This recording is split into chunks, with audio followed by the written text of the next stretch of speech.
السلام عليكم صديقاتي، نتمنى ان شاء الله يلقاكم هذا الفيديو في اتم الصحه وافضل الاحوال ان شاء الله يا رب. وصفتنا اليوم كما كتشوفوا صينيه نتاع كارن حاميه ما شاء الله تهبل، يعني كما يحب الخاطر. واليوم رايحين تشوفوا معايا كامل اسرار نجاح الكارنتيكا وكيفاش تخدموها وتجيكم بنينه هايله كما نتاع المحلات ولا احسن.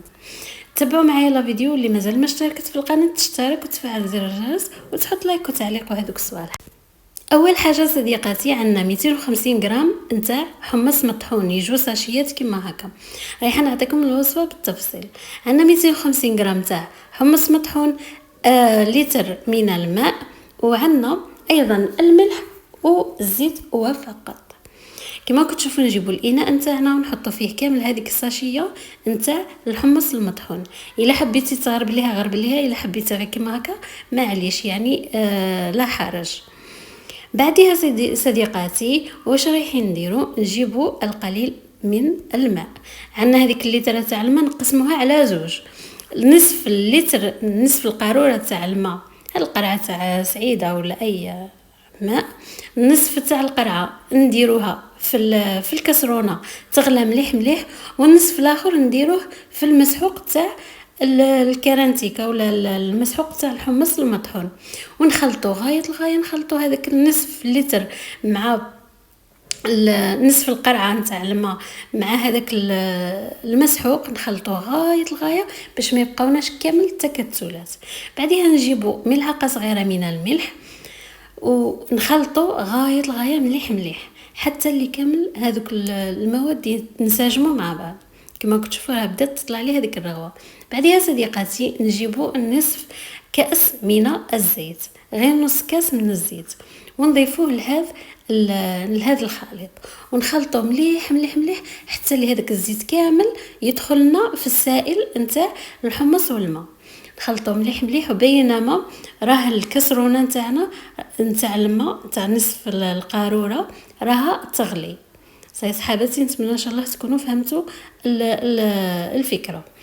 هنا بعد ما وصلنا هذاك الماء لدرجه الغليان نجيبوا الماء تاعنا ونصبوه على هذا الخليط ونصبوه ضربه واحده، ورانا نخلطوا في نفس الوقت، نخلطوا غايه غايه غايه حتى اللي كامل هذاك الحمص نحسوه ذاب الماء مع الماء. صحيح صحاباتي نتمنى كامل هذه النصائح تدوم بعين الاعتبار، وصدقوني هذه الوصفه رايحه تخرج لكم هايله وكريميه كما نتاع الكرن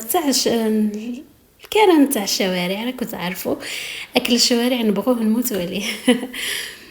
هنايا كما كتشوفوا راني ندير في عمليه الرغوه. هذيك الرغوه اللي نحتاجوها هي اللي ديرنا الوجه نتاع كارن، ضروري انه تكون كاينه هذه الرغوه. وإلا بغيتي تخلطي بالميكسر خلطي بالميكسر تجيك رغوه اكثر فاكثر.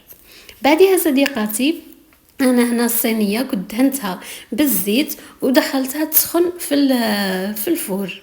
كي دخلتها تسخن في الفور خرجتها مباشره وراني نصب في الخليط نتاع الكارنتيكا في الصينيه نتاعنا مباشره. ومباشره رايحه نهز الصينيه نتاعي وندخلها للفرن اللي يكون ديجا مسخن مسبقا، راه طايب، يعني راني دايرته على اعلى درجه. شوفوا البنات انا اليوم راني مطيبه الكارن نتاعي في الفرن الكهربائي. وانتيا الا كانت عندك الفرن تاع الزنك كيما نقولوا احنا، ولا الفور تاع السعاده ولا فور تلمسان، يجيك شباب غايه وداير لك القشره خير من هذه، يعني يجيك محمر وداي هذيك الحراق، هذيك القشره المحروقه تجيك هايله. هنايا بعد ما طابلنا الكارنتيكا شوفوا كيش راه جاي شباب بزاف بزاف. بالنسبه للفرن صديقاتي تكوني منقصه من الاسفل ومجهدت له من الفوق، يعني لازم يكون الفور نتاعك النار قليله من التحت و يعني قويه من الفوق. يعني دي هذه الملاحظه بعين الاعتبار باش يخرج لك شباب بزاف. كما كتشوفوا هنايا راني ديجا هنا حطيت الافراد العائله، عاود جيت نحط في الطبسي تاعي باش نوري لكم كيفاش اخرج. والله يا البنات يعني صدقوني هذه الوصفه الا ما جربتيهاش يا راكي تراطي تاع بصح. جربيها وردي لي بالخبر، وما تنسيش تقولي لي في التعليقات رايك في هاد الوصفه. نتمنى ان شاء الله تبارطاجيها مع اصحاباتك ان شاء الله باش تعم الوصفه في كامل البيوت الجزائريه ويشوفوا الوصفه الاصليه تاع المحلات. هذه هي. الى هنا نقول لكم تهلاو لي في رواحكم، نتلاقاو في فيديو واحد اخر ووصفه واحده اخرى ان شاء الله. سلام.